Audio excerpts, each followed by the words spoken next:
What is the only thing that separates you from the Joker? It's one bad day.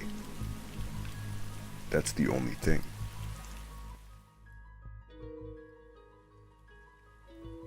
Batman and Joker, two sides of the same coin.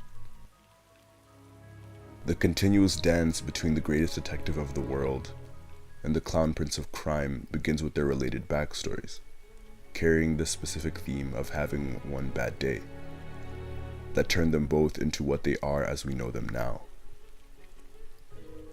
The Batman and Joker understand each other like no one else can. Batman, born in Gotham City to the wealthy Thomas and Martha Wayne, witnessed their murders firsthand in a crime alley by the mugger Joe Chill, who let the young Bruce Wayne escape.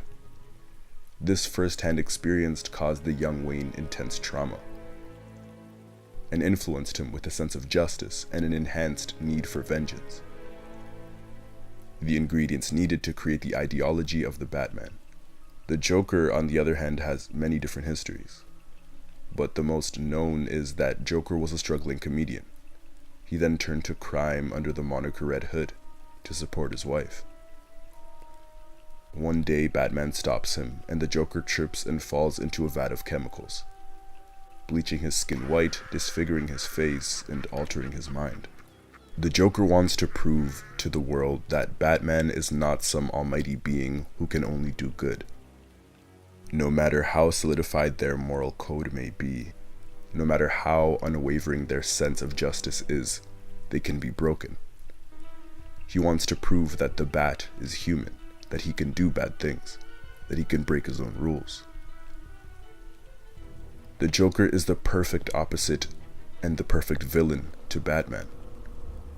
Their very natures are completely opposed. Batman represents justice and tries to bring order. Joker represents pure chaos and crime. Batman's moves are well thought out, planned and calculated. Joker is radical, random, and unpredictable. Some iterations of the two are made to believe that they are in fact one in the same, that they are both insane and need each other. Joker will continue to cause havoc and Batman will always hunt him down. But no matter what Joker does, Batman will never kill him. He will only place him in Arkham Asylum, only for him to escape again and restart this vicious cycle.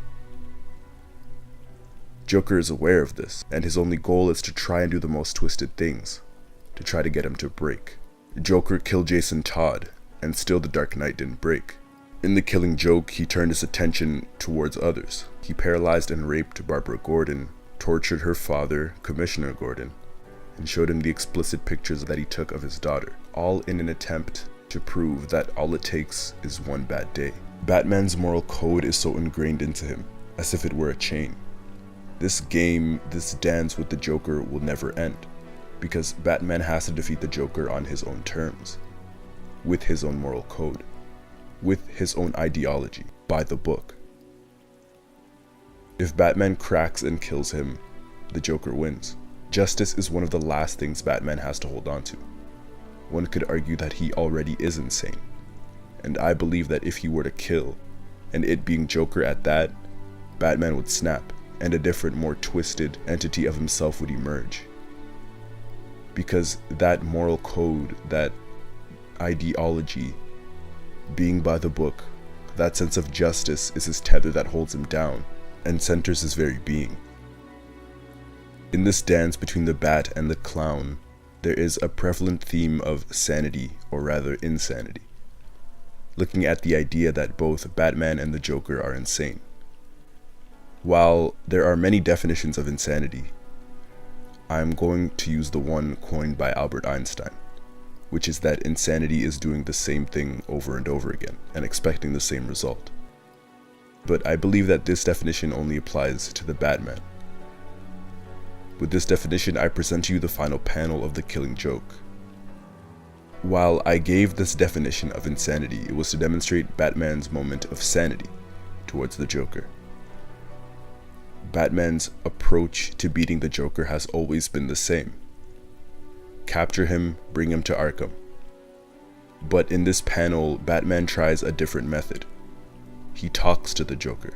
and for a brief instant it seems to work. It's a heart-to-heart. He tells the Clown Prince how he understands him, and that he too once had a bad day. He tells him that instead of prison, they can work to rehabilitate him. The Bat for a moment realizes that their eternal dance has to end one day. It must. For the betterment of society, but for them, more importantly, the dance has to end because they don't want to kill each other. In this moment, Batman attempted to appeal to Joker's humanity. But it's the Joker, and he refused, telling the Bat that it's too late, and instead presents him. This reminds me of a joke. See, there were two guys locked in a lunatic asylum. And one night they decided they didn't like that anymore. They decided to escape. So they made it up to the roof, and there, just across this narrow gap, they see rooftops stretching across town, stretching to freedom. Now, the first guy, he jumps right across, no problem. But his friend, oh, no way. He's afraid of falling.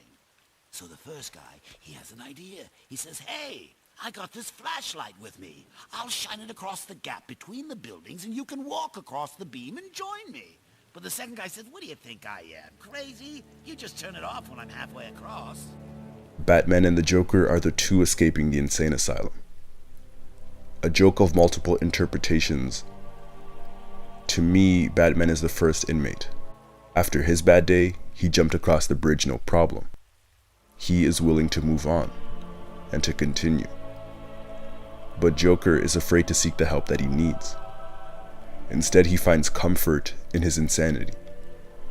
He is afraid to face the trauma and the grief built inside of him. And when Batman pleads to try and help him, he believes he'll turn off the flashlight. He believes the Dark Knight will just imprison him once again. The reason they are two sides of the same coin is because of their essence, their very being is intertwined. One bad day has defined their entire lives.